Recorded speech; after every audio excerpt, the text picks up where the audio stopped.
hej med dig. Og tak fordi du kigger med her. Jeg stikker lige hovedet ind her for at lave en kærlighedslæsning. Så det er altså til dig primært, der er single og drømmer om at finde en kæreste. Så kommer jeg her med nogle råd til dit kærlighedsliv og til hvad du skal være opmærksom på. Hvilke udfordringer eller hvad end universet ligesom har at fortælle dig i forhold til dit kærlighedsliv. Så der er 3 muligheder for et kort, og nu præsenterer jeg kortene for dig. Dette er kort nummer 1. Det vil sige, at du kan jo stoppe videoen, hvis det er, at du lige skal tænke dig om, eller kigge kortene igennem igen.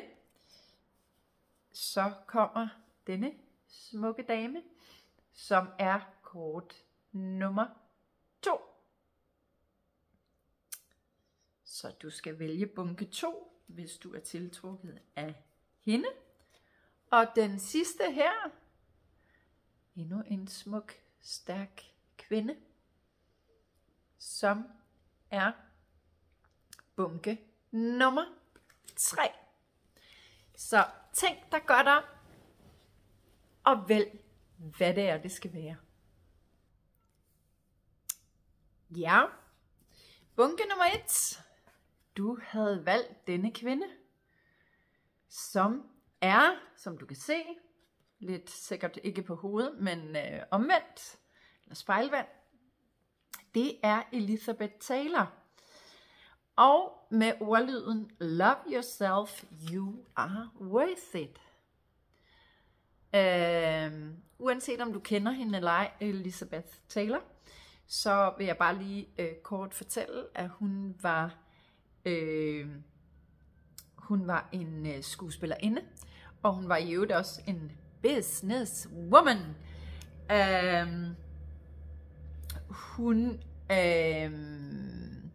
Hun havde stor succes, og faktisk var hun også var fortaler i hele HIV og AIDS kampagne og debatten på den hjælpende måde, på den hjælpende side. Altså når jeg får det her kort til dig, så vil jeg i hvert fald først og fremmest sige til dig, at du skal se dig selv i et lidt andet lys, end det du gør. Du har god grund til at elske dig selv, og stille dig frem i lyset som det smukke menneske du er. Du har altså noget særligt at byde på alle facetter i livet, men særligt til hvis du søger en mand eller en kvinde, men til en kommende partner, har du simpelthen så meget at byde på. De er heldige. Den, der får dig, er heldig at have dig. Jeg vil sige, lige i det øjeblik, jeg gik i gang med at tale om hende her, og kortet, så stod der 222 på timeren. 222 er det at være i fuldstændig tråd med livet og det, der sker. Så uanset hvad der har været sket, før du får den her læsning, uanset hvad der kommer til at ske i dag eller i morgen eller fremadrettet, så skal du vide, at der hvor du står lige nu, så er du på rette vej. Du skal ikke tænke, at du har gjort noget forkert, eller du har afvist de forkerte, eller du skulle også have sagt ja, eller du skulle være blevet hos en anden, eller hvad du end kunne forestille dig og snakke om siden af jeg bliver opmærksom på 222, så bare vid, alt er godt og ligesom det skal være. Du er det helt rigtige sted. Men der er en besked i at huske at være lidt mere opmærksom på din selvkærlighed. Husk at være lidt mere opmærksom på dig selv og på alt det du er, fordi du er et fantastisk væsen. Så uanset hvad du har oplevet i dit kærlighedsliv, så har det ikke og en skid med dig at gøre, hvis det har været noget værre bøvl. Andet end at du måske ikke har elsket dig højt nok, så du har ikke sat standarderne højt nok, hvis man kan sige det. Det vil sige, du har ikke, når vi ikke elsker os selv nok, så sender vi også noget forkert ud, hvis man kan sige det sådan. Og så tiltrækker vi de forkerte, eller vi selv bliver tiltrukket af de forkerte. Men du er så meget værd til at opleve en helt særlig kærlighed med et andet menneske. Jeg skal i øvrigt sige til dig, udover den sagde 222, så sagde den nu også, er noget at se, den sagde 444. 444 er at være beskyttet. Så noget siger mig også, at du kan være lidt, nogle af jer i hvert fald i bunken her, er lidt nervøse for det der med at skulle indgå i en ny relation, fordi hvad skal der nu ske? Og bliver du nu såret? Og ja, hvad kunne du finde på at bekymre dig om af alle mulige ting? Oplever i hvert fald for nogle af jer, at I enten lige er kommet ud af noget, eller blevet dybt såret, som I har svært ved at give slip i det sorg. Men hun har den grønne kjole på, og der er en stor, flot smaragd derhenne, og det fortæller mig noget om, at du bliver healet, og du skal nok blive klar. Du skal nok blive klar til den rigtige. Men der er et stykke arbejde omkring det her selvkærlighed, som du bevidst bør gå ind i. Og fordi at vi rammer den så hurtigt, den der om selvkærligheden, fordi det tror jeg er gældende i de fleste forhold på alle mulige måder, at jo mere vi elsker os selv og føler os værdige, jo større chance har vi også for at tiltrække rigdom, store rigdomme, de rigtige jobs, de rigtige mennesker osv. osv. Hvis vi er lidt unpleasant med os selv, eller ikke synes vi selv er noget værd, så bliver det svært at tiltrække op for øverste hylde. Så derfor får jeg faktisk lige lyst til at bede om et råd, så dem til bunke nummer 1 har I et godt råd, enten et mantra, som dem fra bunke 1 har brug for at høre i forhold til selvkærlighed. Ja, der var i hvert fald noget her. Der var i hvert fald noget her. Er der noget, jeg føler, at jeg skal? Der er en der. Godt. Godt. Det første kort, jeg får, det er, du får sådan en fin kort med en masse linjer på. Så du skal i hvert fald finde pen og blyant frem. Så står der, overskriften er Self-Love Scripting. Write down. Ja, nu bliver det på engelsk. Men skriv ned, og sætningen lyder, something I would like to say to my past self. Så dit selv fra fortiden. Måske skal du gå tilbage til dit sidste parforhold, din sidste smerte, eller ja, bare en af dine versioner fra fortiden. Hvad kunne du finde på at sige der, hvor du står i dag? Hvad kunne du tænke dig at sige til dit fortids selv? Det skal du tage at bruge noget tid på. Det er en af opgaverne faktisk i forhold til at komme fremad. Når jeg mærker det her på den her måde, så mærker jeg faktisk også med, at det er noget med at gøre op med nogle af de ting, du ikke gider have med videre. For dit fortids selv var også fra i går, så det kan være, at du har nogle ting, der sætter i gang, når jeg siger, at du er værd at elske som den du er, og for hele dig. Så hvad vil du gerne sige farvel til? Hvad gider du ikke have med ind i dit næste forhold? Af utrygheder eller usikkerheder, eller hvad man skal sige. Det skal du gøre op med dig selv, ud over det andet. Så får du kort nummer 3. Jeg vil hellere lige have dig med her. Så står der, tighten your circle. You are a reflection of the 5 people you spend the most time with. So who are they? Are they positive and supportive? Or are they constantly dragging you down? Sometimes who you surround yourself with can be the source of self-negativity. If you find that a friend or family member is bringing you down on your path in life, then it's the time to switch it up. This is your life, and your happiness is the utmost important. Spend your time building a supportive, loving, close network, and you will see your self-love grow.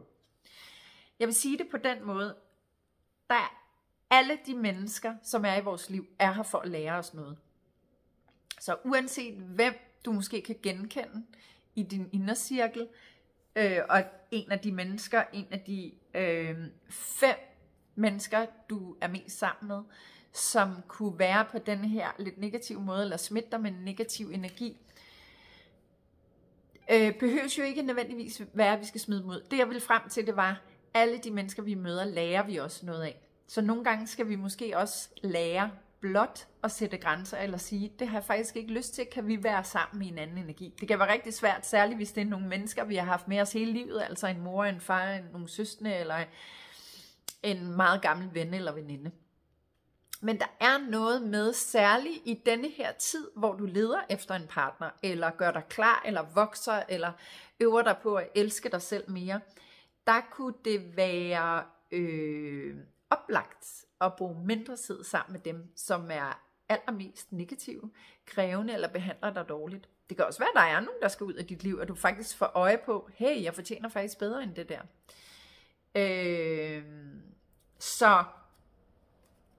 Så tænk lige over det.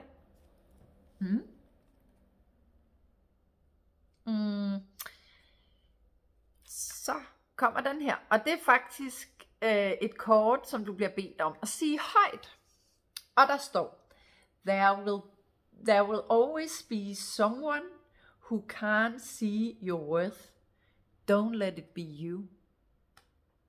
Det var god, hva'?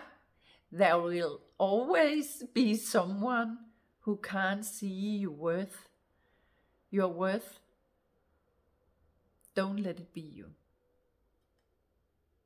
Det var lidt tricky her til den sidste, men ellers så spole tilbage. Den er jo sådan lidt omvendt her, tror jeg nok, ikke? Den er jo spejlvendt. Men der er måske, og det er meget apropos det der med din indercirkel, der vil altid være nogen, der ikke lige kan se, hvor fantastisk du rent faktisk er. Og så er det jo de forkerte mennesker. Men sørg altid for, at du er den, der ser dig selv i det bedste lys. Det skal ikke være dig, der ikke kan se, hvad du er værd. Fordi du er noget værd. Vi kan bare ikke være gode venner med alle. Men vi har nogen, vi skal møde, og som vi skal trigges af, for at vi kan komme videre. Men vi skal også være voksne nok, eller selvkærlige nok, vil jeg nok med mere at sige, til også at sige farvel til dem igen. Så det kan være, at du har nogle af dem, men det var i hvert fald en mulighed for at få kigget på det.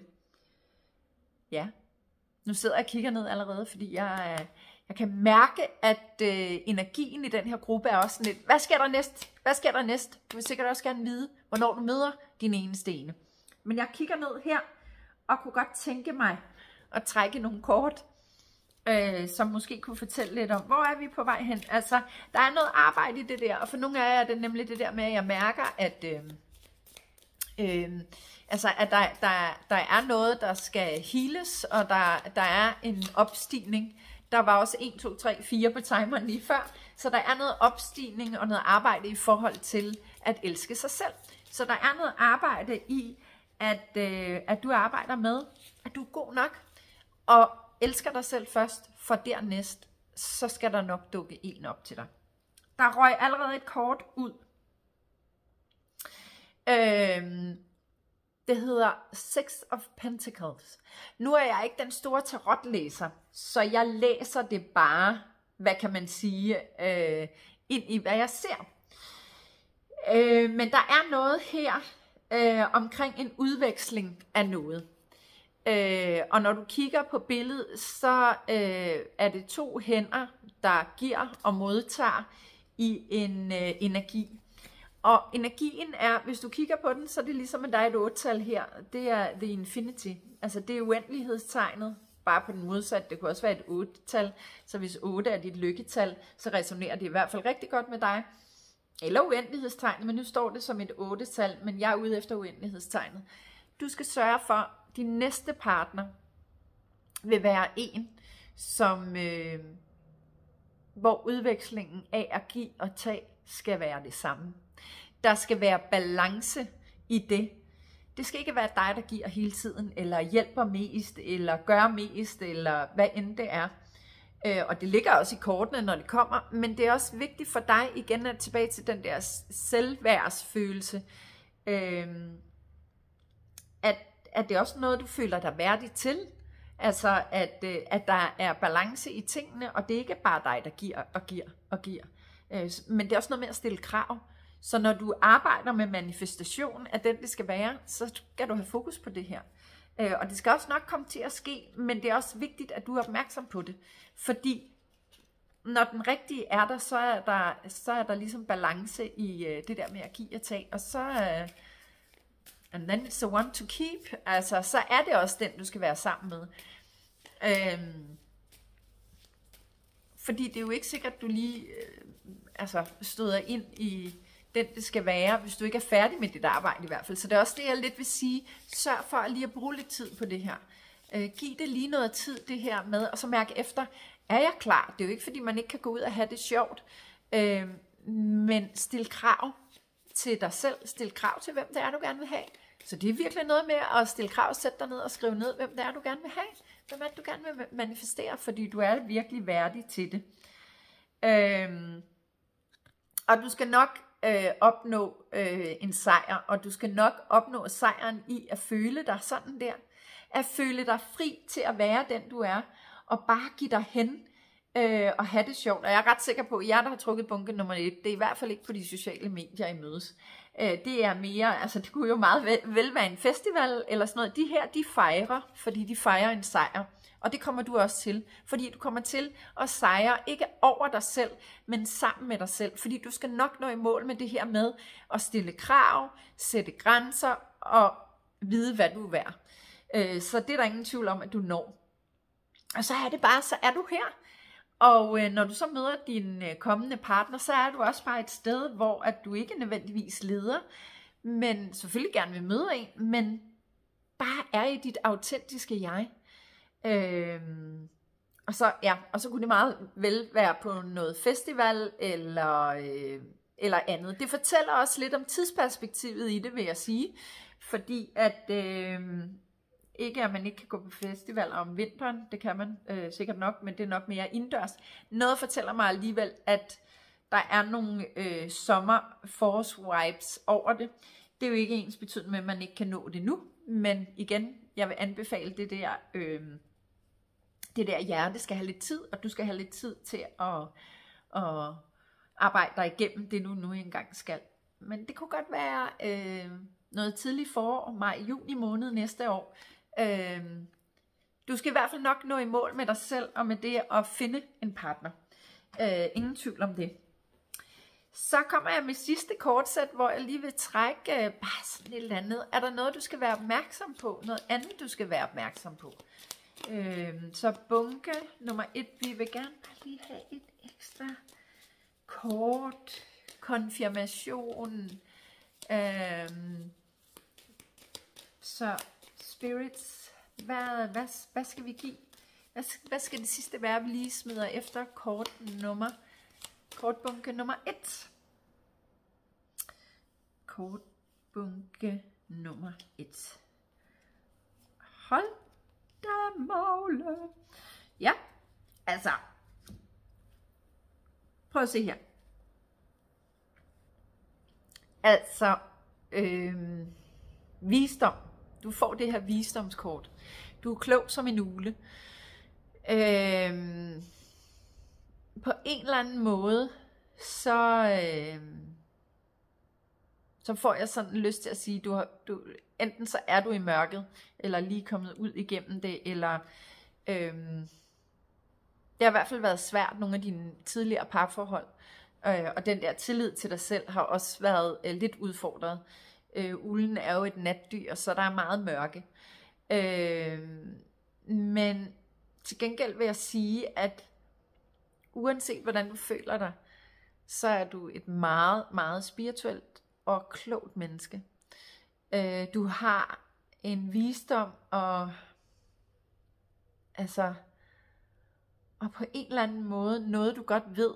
Og jeg ved ikke om du allerede godt ved, at du nok skal møde en, og det skal nok lykkes. Men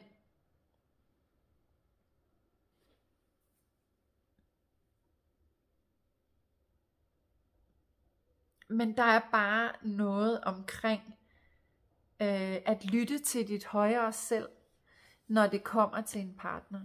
Fordi du ved godt, hvornår du skal sige ja. Du ved godt, hvornår det er det rigtige. Så brug din intuition og din viden, din visdom. Ikke din viden, vi henter op fra hovedet, matematikstykker og den slags, men den her viden indeni. Din indre visdom og dit højere selv vil guide dig vej. Du kan se, det er en stjerne. Hvis du kigger godt efter, så er det ligesom om man kan se, det er en stjerne. Stjernen vil vise dig vej. Stjernen er højere selv. Og så har den bare et natblik. Altså, prøv at høre her. Din intuition er stærk, og den skal du benytte dig af. Og så får du det her. Jeg elsker, at du får sådan 2 lækre rovfugle. Visionen her kommer jo med at være målrettet. Gå efter dit mål. Igen er det meget det der med, manifester nu den, du gerne vil have. Stil alle kravene op. Der er ikke noget med det der med, jamen jeg er kræsen. Det har ikke noget med at være kræsen at gøre, det her. Det har noget at gøre med at manifestere den mand eller kvinde, som du gerne vil have. Seriøst, altså. Det er der ved at være på tide at få den rigtige. Og så er det igen noget med også, prøv også at være lidt åben for måske andre, eller nogle andre muligheder. Altså nogle andre typer af mennesker, eller nogle andre muligheder, der kunne dukke op lige pludselig. Og det er ikke fordi, du skal tænke, nej, jeg er nu gået glip af noget igen. Du er fuldstændig i tråd med din rejse herhen, men det er noget med, at prøv at være lidt mere opmærksom, når du føler dig klar, og så kig lidt op, kig lidt ud i verden.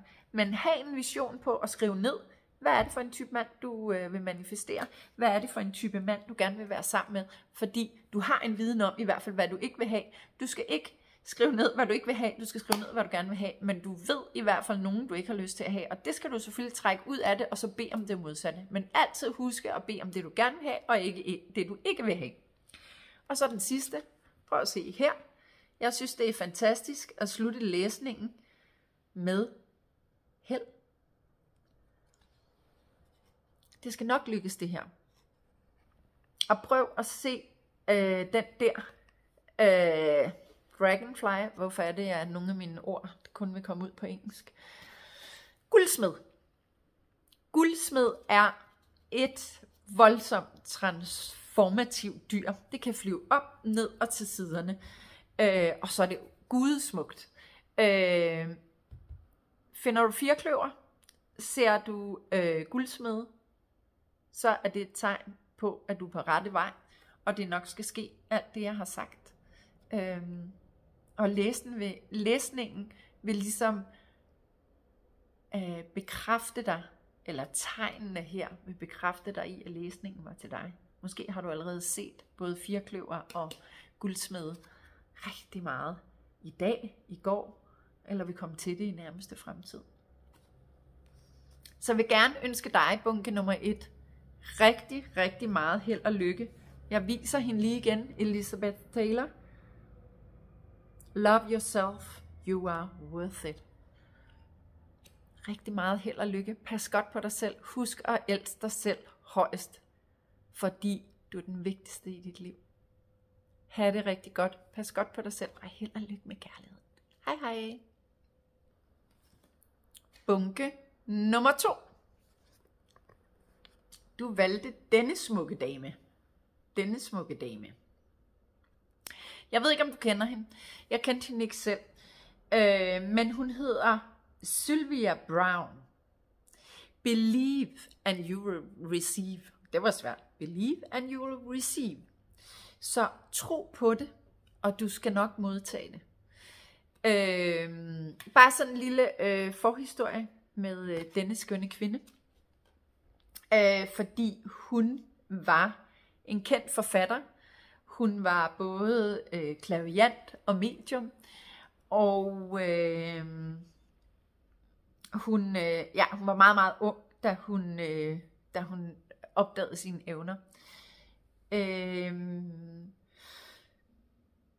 Det fortæller mig, når du trækker det her kort, så er der flere ting i det. Men jeg vil sige, en af de første ting, der er til dig, det er det her med at begynde at tro på, at at der er en vej for dig, og tro på, at der er en kærlighed til dig, fordi det er der. Men det er også vigtigt, at du tror på det, fordi hvis du ikke tror på det, hvem skal så tro på det for dig? Og hvis der er noget, vi ikke tror på, så vil jeg sige, så enten så er det forstyrrende elementer, man får ind i sit liv, eller bare de er forkerte hele tiden. Fordi hvis du ikke har tillid til, at du skal være sammen med nogen, eller at du er heldig nok, eller god nok, eller sød nok, eller smuk nok, eller tynd nok, eller værdig nok, eller hvad det nu end er, så bliver det det der miskmask energi, du sender ud. Og så vil jeg sige til dig, hvis du er single og modtager det her, altså har valgt det her kort, så vil jeg sige, så må du være et meget spirituelt menneske. Måske arbejder du med det spirituelle, måske arbejder du med det fuldtid eller ved siden af, eller bare har meget stor interesse i det. Og jeg vil sige, at hvis du ikke allerede arbejder inden for det, og uanset om du arbejder inden for det alligevel, så er der altså stor udvikling på vej i forhold til din spiritualitet. Jeg får også noget med at drømme om denne her gang, at få at møde en partner, som er spirituel ligesom dig. Det er som om, at du tænker, det er ikke sikkert, det kan lade sig gøre, fordi dem er der ikke så mange af. Er der det? Lige nu, der bliver jeg nødt til at sige, at det er formentlig, hvis du er kvinde og tænker sådan, så var det bare sådan, jeg vil sige. Og det er ikke fordi, at du ikke kan være mand og tænke det, eller du kan være en kvinde, der ønsker en kvinde. Jeg vil bare sige, at jeg får sådan en fornemmelse af, at du sådan tænker, det kan ikke lade sig gøre, fordi der er jo ikke så mange mænd, der interesserer sig for det her. Men de er jo derude et eller andet sted, ikke? Så uanset hvilket køn du er, og hvilken overbevisning du har, og hvad for et køn du drømmer om i den anden ende, så er der en til dig. Der er også masser af mennesker, som måske ikke rigtig ved, hvad det spirituelle er. Og så når de møder en, der er lige så fantastisk som dig, prøv lige at se det der lys ude omkring, og den lilla farve, det er jo en fortælling om, at du er smuk, spirituel, også som jordisk menneske, og du fortjener dig en, der har de samme interesser som dig, og det kan du godt få. Og jeg bliver nødt til at sige, at jeg skulle bare lige se, fordi det virkede som om alting faldt ned, men det sagde jeg også til bunke nummer 1, det her med, men det er også vigtigt at gøre sig overvejelser om, hvad vil du gerne have i en partner? Og det gælder jo altså en helt listeagtig, og det er jo ikke fordi jeg siger, at du skal skrive ned, at han skal gå i blå sko, og han skal gå i sådan noget tøj, og han skal være kortklippet, og ikke må være skaldet, eller hvad det nu er. Så det er ikke sådan en liste med en masse krav, men det er mere sådan de her ting. Jo, det skal være nogle krav, men forstå mig ret, det skal jo ikke være en lang liste, hvor alting skal passe, men der skal jo være nogle personligheder også, og nogle ting, som passer sammen med dig, fordi du er i hvert fald nået til et sted i dit liv, der har valgt bunke nummer 2, at nu vil du i hvert fald gerne møde den rigtige. Og du har bevæget dig i den her verden i mange år, og vil gerne have en, der om end ikke er åben for det, og du kunne snakke med det om, så behøver man jo ikke at være enig eller overspirituel, men man kan jo godt være åben for at ændre sit udsyn. Så det er altså rigtig, rigtig, rigtig vigtigt for dig. Du er et meget smukt spirituelt menneske, og du skal også have en meget smuk spirituel partner, som passer lige i din handske. Og det får du, hvis du har valgt hende her. Men det er også bare vigtigt, at du så ikke giver op. Så er det også vigtigt, at du rejser dig lidt op og siger, nu går jeg også. Nu har jeg fået tegnet, og nu går jeg sgu også efter det. Og nu begynder jeg at skrive lidt ned, hvad er det. Jeg vil gerne have en, jeg er god at snakke med, en, der er nysgerrig, en, der er fordi du er virkelig klar til en ny. Altså jeg oplever jer, der har trukket bunke nummer 2, uanset om det var i går, I gik ud af et forhold, eller for 3 år siden, eller hvornår. Jeg føler ikke, der er noget umiddelbart endnu, jeg sådan skal sige, du ellers skal arbejde med, andet end din tro på det. Så det er ikke sådan, at jeg sådan har, der er lige 5 ekskærester i skabet, eller et eller andet. Men lad os se, hvad kortene siger. Det var bare sådan den den der fornemmelse, jeg fik. Uanset hvad, så drager jeg altså altid alligevel lige nogle selvkærlighedskort ind. Fordi vi kan altid arbejde med selvkærligheden, og det er altså noget af det, der er vigtigt til, når vi tiltrækker en ny partner. Så selvom det ikke sådan er det, der sådan lige var dit tema i forhold til kortbunke nummer 1, hvor det var et specifikt tema, så trækker jeg alligevel lige et lille tip til dig omkring det her med, at kunne der være noget, du skulle arbejde med. Og det får du her. Og det første kort her, det er Stop Negative Thoughts. Break the cycle of thinking about yourself in a negative way. When you start negative self-talk, identify it and counter-argue it with a positive affirmation. Det kan godt være, at jeg fik læst det lidt kludret op. Men altså det er det her med, at du skal stoppe den der cyklus af negative tanker, og tænke på dig selv i en negativ retning. Og når du kommer til alligevel at tale negativt, og du opdager det, så skal du ligesom prøve at finde en positiv affirmation, som ligesom du kan slå tilbage med, sådan så det kommer ud med det samme. Så står der, at selvkærlighed kommer fra dig, og det starter med, it starts with the way you talk to yourself. Så det starter med, hvordan taler du til dig selv. Så prøv at være opmærksom på, hvordan du taler til dig selv. Hvis du starter på den her teknik med ligesom at stoppe dig selv, så gør jeg det igen, jeg har noget positivt at sige her. Så vil du virkelig få gang i sådan en positiv selvsnak. Så der er noget omkring det her med alligevel lige at undersøge lidt tankerne omkring det der med positive og negative tanker, og ligesom have, okay, men så har jeg den her ting, når jeg kommer til at sige det eller tænke det. Og så er der et eller andet om at skrive op, hvad for det er for nogle mennesker, der er allermest vigtige for dig. Og så vil jeg sige, de mennesker, der er allermest vigtige for dig, hvem er det? Og hvad beundrer du dem for? For det du beundrer dem for, det har du også et eller andet sted i dig selv. Det er bare ikke blomstret op endnu. Så det kunne også være noget med at overveje at blomstre noget nyt op inde i dig. Så hvad er det for nogle mennesker, der er mest vigtige i dit liv? Og hvad beundrer du dem for? Og hvad er det for et talent eller gave, som de har, som du faktisk også har, men som du ikke lever endnu? Det var sådan en lille selvkærlighedsopgave, og det må være relateret til det her med at tro på, ikke? Tro på det, og du vil modtage det. Det var det, der var dit kort. Ja, tro på det. Og så vil jeg sige, jeg kunne ikke lade være at tænke, der var, altså, det der selvkærlighedskort, det var nummer 8. Og over i bunke 1, så var der noget med 8. Så hvis det er, du har været tiltrukket af bunke nummer 1 også, til dig, der er her i bunke nummer 2, så er der formentlig nogle budskaber til dig over i bunke nummer 1 også, og så kunne du med fordel gå tilbage og tjekke det lidt ud.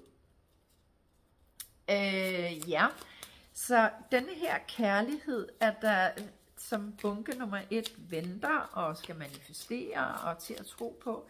Kan vi få lidt mere specifikt om det? Ja, lad os lige se her. Altså jeg får sådan lyst til at sige, at når jeg ser det her billede, så har det meget at gøre om, at igen er det jo lidt det her med at sætte nogle forventninger.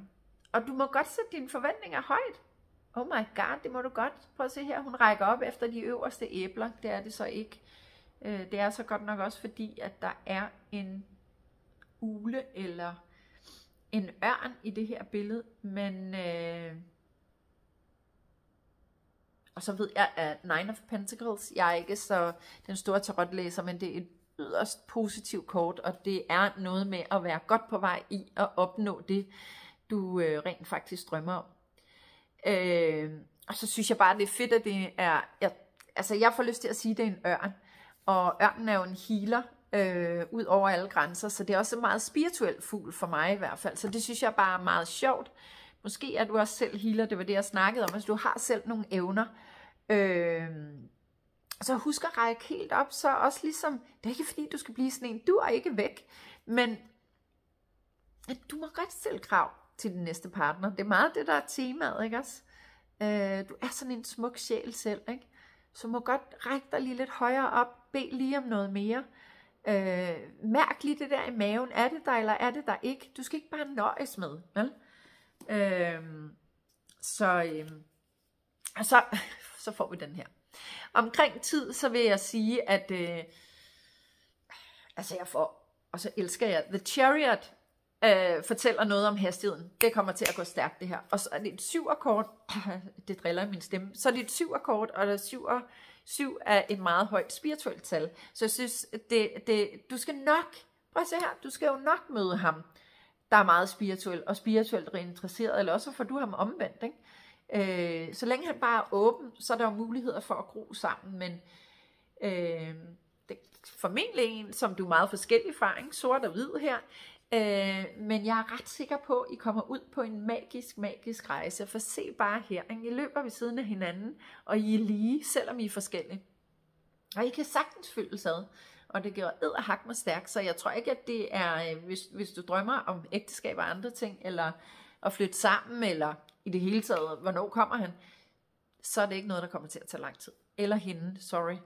Jeg ved bare, der er mange kvindelige lytter, men jeg skal bare sige, når vognen kommer, så er der edderhak mig fart på. Så det er på alle måder, både omkring mødet, og så rider I bare afsted derudad sammen, ved siden af hinanden. Også selvom I er forskellige. I love this. I love this. Ja. Sidste kortbunke. Jeg får bare lige lyst til at trække et lille ekstra.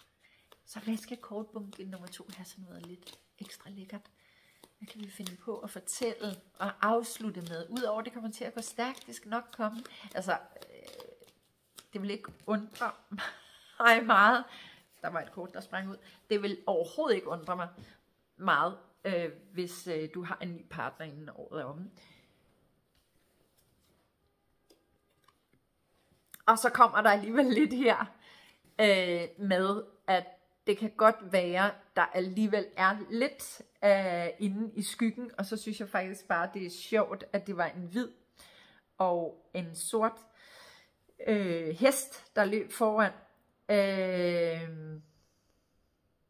Altså ud over at du har hele universet og kan stole på, det vil jeg starte med at sige, du har et hjerte og en indre verden, du kan stole på, og du kan give så meget videre ud af den her verden. Men der er et eller andet med, fordi når månen er repræsenteret, og så er den her sort, så er der noget omkring fortiden. Også den vej, den kigger, nu er det omvendt for dig, men den vej, den kigger for mig i forhold til, at den kigger til venstre, som er din fortidsside, så er der alligevel noget, når månen også er repræsenteret, som er lyset i mørket, noget, der skal belyses. Så er der alligevel et eller andet, der fortæller mig, at der kan være noget omkring kommunikation for dig, og jeg tror faktisk, det er det der med at sige til eller fra, eller faktisk bede om, hvad du gerne vil have, ligesom det der med tillid til det, og du vil få det.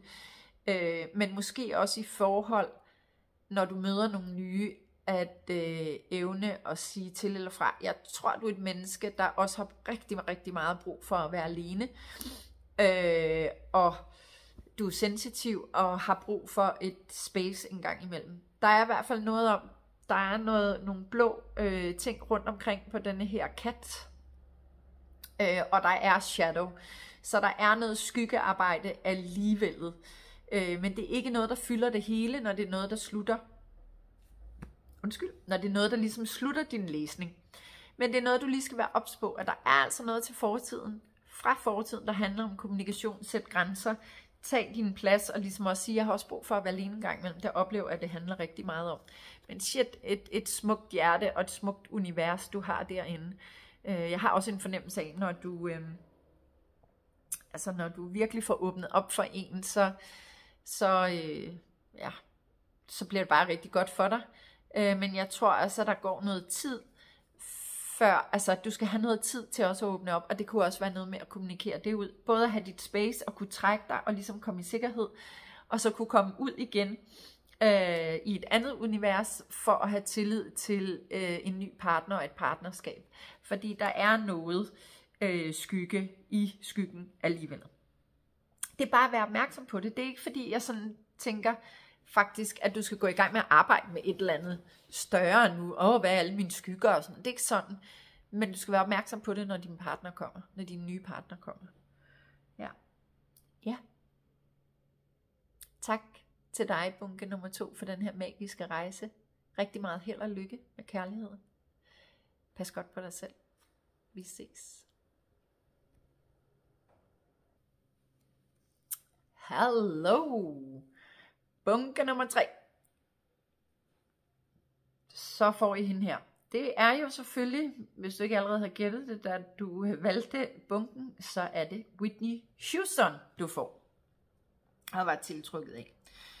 Og i forhold til dit kærlighedsliv bliver der sagt, aim higher, sister. For dig, der har trukket det her, så er du, det er alle mennesker, men du er et meget, meget smukt menneske. Du har du har noget særligt med dig, og du har bare et indre lys. Du er et fantastisk menneske, særligt over for andre mennesker. Og det er ligesom om, at du vil godt hjælpe alle. Og du vil godt være der for alle. Og du vil rigtig gerne være der for en partner. Du vil rigtig gerne have nærhed og samhørighed. Og den der tosomhed savner du rigtig meget.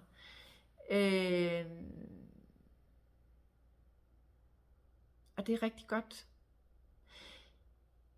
Men jeg oplever også, at du har været ude for nogle ting, hvor du er blevet udnyttet.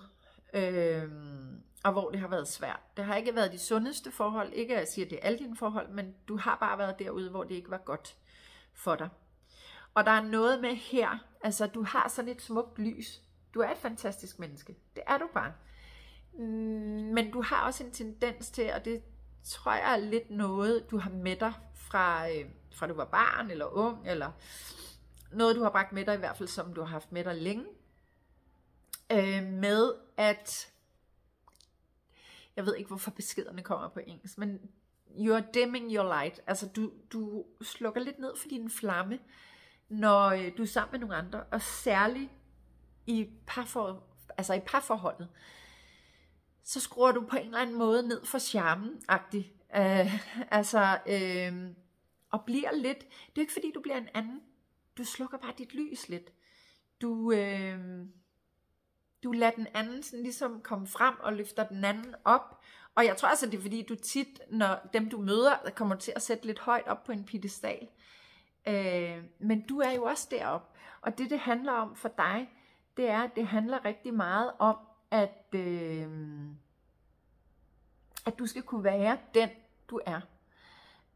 Og så vil jeg også sige, at det handler også om at gå lidt op, ikke af stigen, fordi det er ikke sådan konkurrence eller noget, men du må godt gå efter noget, som du virkelig drømmer om. Det er, ikke, altså det er som om, at du sådan tænker, jamen jeg er sådan og sådan, og så skal jeg nøjes med sådan og sådan. Og jeg tror også, det er fordi, du er blevet brændt mange gange, men du må godt ligesom, hvorfor kan jeg ikke finde ordene, men du må godt ligesom bede om noget mere, gøre noget mere. Du er smuk nok, du er god nok, og det har ikke noget at gøre med, hvis der er en mand, der er smukkere end dig, så kan du da godt, altså som du synes er smukkere end dig. Det er jo ikke sikkert, at andre synes det. Hvem er det, der bestemmer her, hvad der er? Men lad være at gå under radaren, eller lad være at gå hen til noget, der er trygt, eller kedeligt, eller et eller andet, fordi du er bange for at bede om det, som du fortjener. Og det sjove er, og så står timeren lige når jeg siger det der, når du er bange, så stiller den sig på 4, 4, 4, 4. 444 eller 4444, det er, at universet beskytter dig. Så der er ikke noget at være bange for. De er med dig. Men der er noget, du ligesom skal tage en beslutning om. At du skal højere op. At du vil højere op. Og igen, det er forkert at sige højere op, fordi det har ikke noget at gøre med, at den ene er højere op end den anden, men så gå i en anden retning. Det er også fordi, der står aim higher. Men det er det her med at forstå dit værd. Og så er det jo også noget med på egne vegne. Og husk at blive ved med at stråle. Du må ikke slukke for det der lys. Jeg tror også nogle gange, så når du har mødt en partner, du faktisk virkelig måske virkelig gerne vil have, og hvor I måske også passer super godt sammen, så når I er sammen, så får du slukket for dit lys og kravler lidt ind i dig selv, og så tænker han, hvor blev hende der af, der var så sød og legende og glad og udtryksfuld og sådan et eller andet, men jeg tror, du har noget med tilbage i dit liv, som handler om, at du var nødt til at skrue ned for dig selv, for at kunne være en del af din familie, for ikke ligesom at skinne lidt over de andre, for ligesom at tage hensyn til, hvem de andre var, altså hvem dine forældre var, fordi du er bare noget særligt. Så der er sådan et eller andet, du for en sikkerheds skyld har været nødt til at skrue ned for, kan man godt sige, og gemme væk. Og det har du også gjort i relationer fremadrettet, men det skal du altså ikke mere. Og lad os lige få spurgt kortene om, altså, hvad kunne du gøre her for dig selv, for ikke at gemme dig selv væk? Og jeg tager altså sådan nogle selvkærlighedskort, fordi selvkærlighed er altid en, undskyld, jeg sidder og retter på briller, men de ryger hele tiden ned, fordi der er ved at være godt varmt heroppe. Da jeg startede, var der ikke så varmt. Men selvkærlighed er altid repræsenteret, når vi skal ud og finde en partner, fordi det er vigtigt, at vi elsker os selv for at finde en, der så også ligesom kan fange spejlet i os, om vi finder den rigtige. Ikke? Så det er en, der elsker sig selv lige så højt, som du elsker dem. Så du får finder den rigtige, den du fortjener. Så lad os lige høre, Kære Spirits, hvad for nogle selvkærlighedskort skal vi have til bunke nummer 3? Hvad for nogle kærlighedskort skal vi have til bunke nummer 3?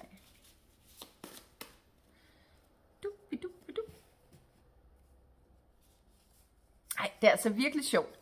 Hold da op, du skal på en lang skriveferie her. Altså, hvis du, der er i bunke nummer 3 her, også føler dig tiltrukket nummer 1, så skal du lytte til den også. Fordi du får den samme opgave som bunke nummer 1. Skriv ned. Der kommer sådan et her med nogle linjer på. Du får kun linjekort, så der er nogle opgaver foran dig her. Skriv noget ned, du vil sige til dit fortid selv. Og det passer altså meget godt med det, jeg har sagt om, at der er nogle sorg fra fortiden. Så hvad vil du sige til det menneske, der er nogle år tilbage? Hvad vil du trøste med, eller sige, eller fortælle, som du nu ved nu, kan være på en anden måde? Så hvad vil du sige, og det kan også være en del, du har med dig, som du stadig ikke har fået givet slip i, eller et sorg, en du stadig savner, hvor du ligesom kan sige, jamen prøv at høre her, det var jo det rigtige, at vi stoppede, fordi at ellers så kunne jeg ikke udleve den og den drøm, eller også så kan jeg ikke få en, der elsker mig på den måde, eller et eller andet. Så hvad er det, du gerne vil sige til dit fortids selv? Og hvis du har nogle sider med dig, som jeg også sagde til bunke nummer 1, der ligesom stadig følger med fra den der fortid, så skal du også skrive farvel til nogle af de ting. Så jeg håber, opgaven giver mening. I want to achieve the following in my life. Så hvad er det, du gerne vil opnå? Og det har jeg bare sagt til jer alle sammen. Det der med, hvad er det, du gerne vil have fra en partner? Hvad det, altså, du må sige alt her. Hvad er det, du gerne vil opnå i dit liv over hele linjen? Det skal du skrive ned her. Og særligt, når det gælder en partner. Hvad er det, du gerne vil opnå? Hvad for et parforhold er det, du gerne vil opnå? Hvad er det, du drømmer om? Og det kan også handle lidt om fortidsselvet. Du kan jo spørge den vej ud, måske også. at det kan være, at du kan hente noget der også. Men hvad er det, du gerne vil opnå i dit liv? En god opgave. Og så elsker jeg den her, som du får som nummer 3. Noget, jeg er virkelig god til. Og det kan jo være alle mulige måder. Altså det kan jo både være noget helt fysisk, jeg er god til at bage kager, men jeg synes også, at du skal finde sådan nogle indre ting. Jeg er god til at tage mig andre, eller jeg er god til at lytte, eller jeg er god til at rumme, eller jeg er god til at, altså sådan nogle personlige egenskaber. Jeg er god til at se andre som dem de er, eller whatever.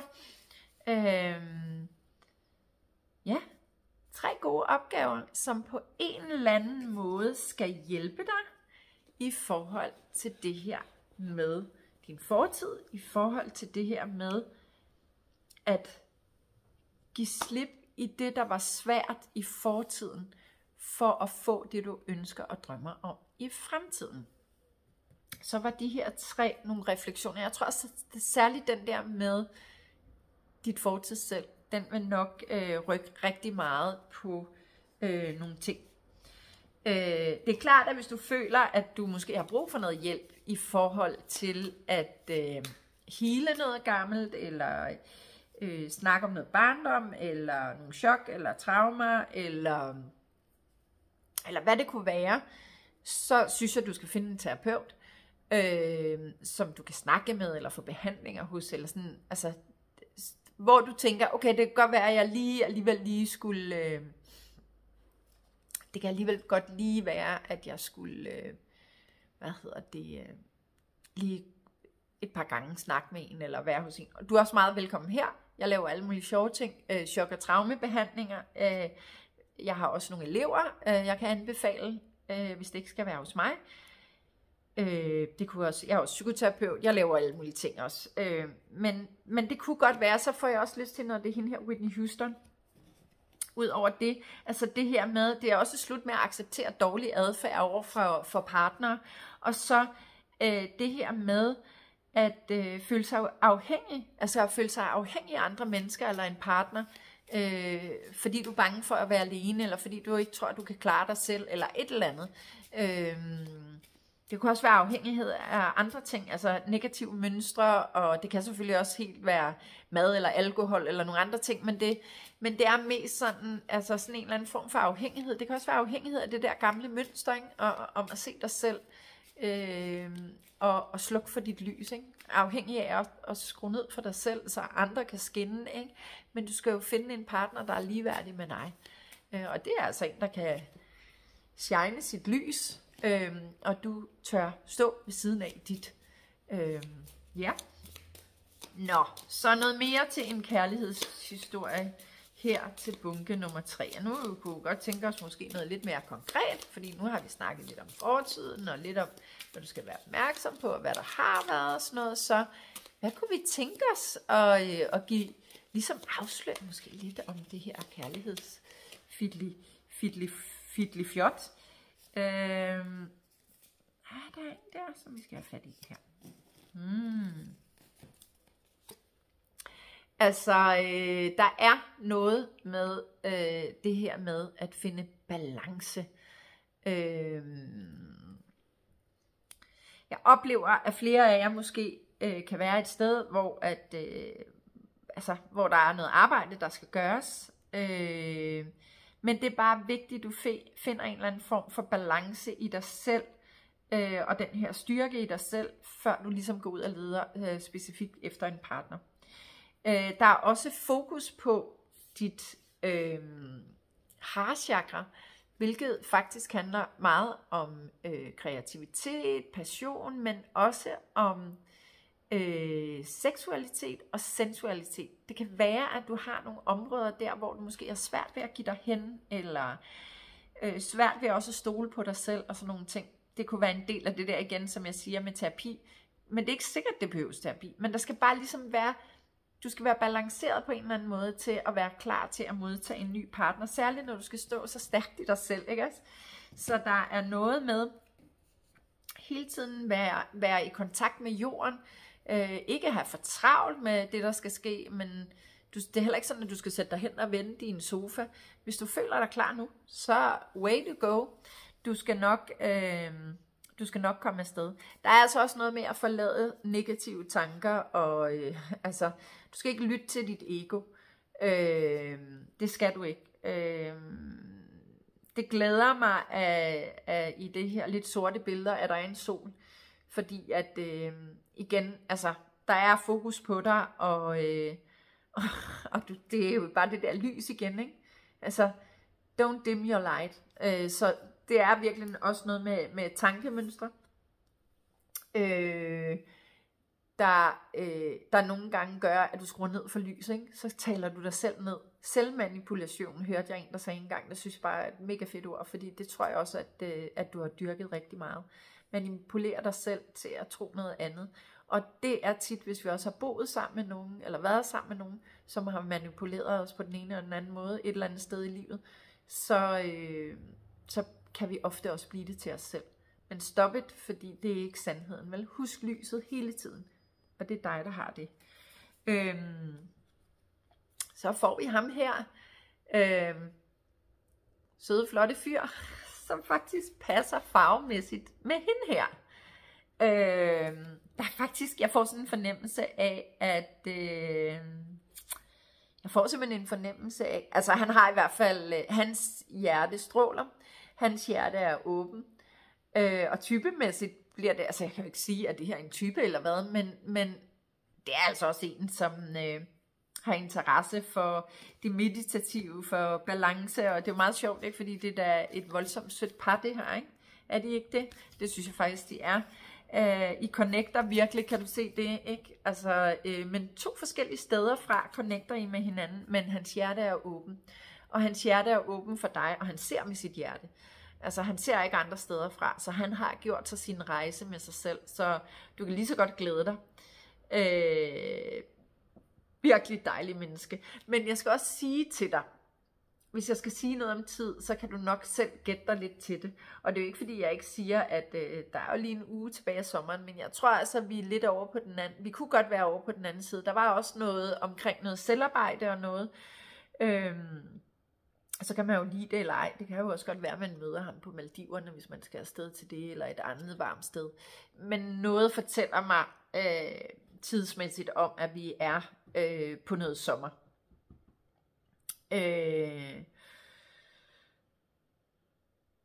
Altså du kunne meget vel møde ham derude, og jeg tror han vil være lidt anderledes end det du havde forestillet dig. Det tror jeg faktisk han er. Men han er meget grounded i sig selv, og det er jo tilbage til det her, ikke? Men du er også grounder dig selv og finder balance, og det kan også være, at I møder hinanden på et eller andet meditationskursus eller sådan noget. Men shit, et hjerte han har. Han er altså klar til at indgå i et parforhold, og han leder også efter en really nice woman. Og du kan også se i forhold til det her, ikke? Altså, der er det der med lyset igen, ikke? Du skinner, og han skinner. Men opgaven er her at blive ved med at stå i dit eget lys, og passe på dit eget lys og sige, jeg er lige så meget værd som dig. Jeg tror altså, han hjælper dig med det, fordi han har i hvert fald hjertet på rette sted. Og han vil forhindre dig at løbe ind i dig selv, og kravle ind i dig selv, og gemme dig væk, og han vil sige, hvor blev du af?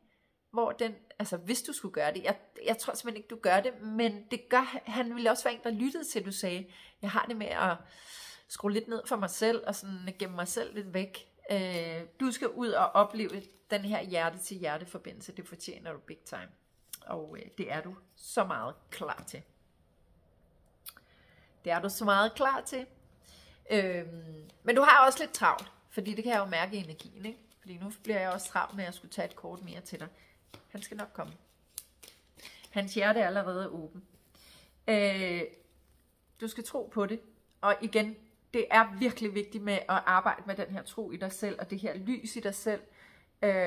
Og du kan godt. Altså, og det er sådan her, andre ser dig. Det er det, der er så interessant. Ikke? Og det er altså lidt sjovt, ikke? Fordi det er en, der er emanation igen. Ikke? En entertainer. Men det er bare fordi, du har det samme lys. Det kan også godt være, at du er det. Men du har det der lys til at stå i rampelyset. Og blive set. Det er meningen, du skal ses. Og det er meningen, du skal ses som den, du er. Men det din opgave at stråle som den du er, og så stop med at understråle, når du så har mødt vedkommende. Jeg kan godt forstå, at det her kommer, fordi hvis du skal vente til sommer, og hvis du lige har noget arbejde med dig selv, så kræver det lidt tålmodighed. Men prøv at høre her. Undskyld, jeg kigger væk. Men hvis det er ham her, der venter, ikke også? Og det er jer to, der skal være sammen. Oh my God. Det er jer to, der skal være sammen. Så er jeg rimelig sikker på, at du vil give mig ret i. Ham der. Han er sgu værd at vente på. Så det er okay. Det er okay, det tager lidt tid. Det gør det.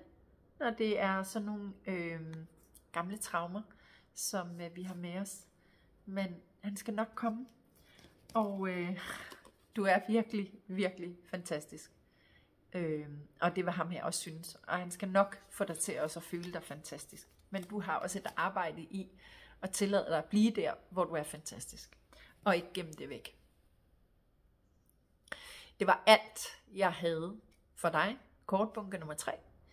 Jeg vil sige, at den står på 01. Nye begyndelser venter. Altså, det bliver så godt for dig, det her med at få arbejdet med det. Så held og lykke med det, og held og lykke med kærligheden. Jeg synes, du er mega sej. Pas godt på dig selv, og husk at stråle hver dag, hele tiden. Fordi du er smuk, og du er noget fantastisk. Hej!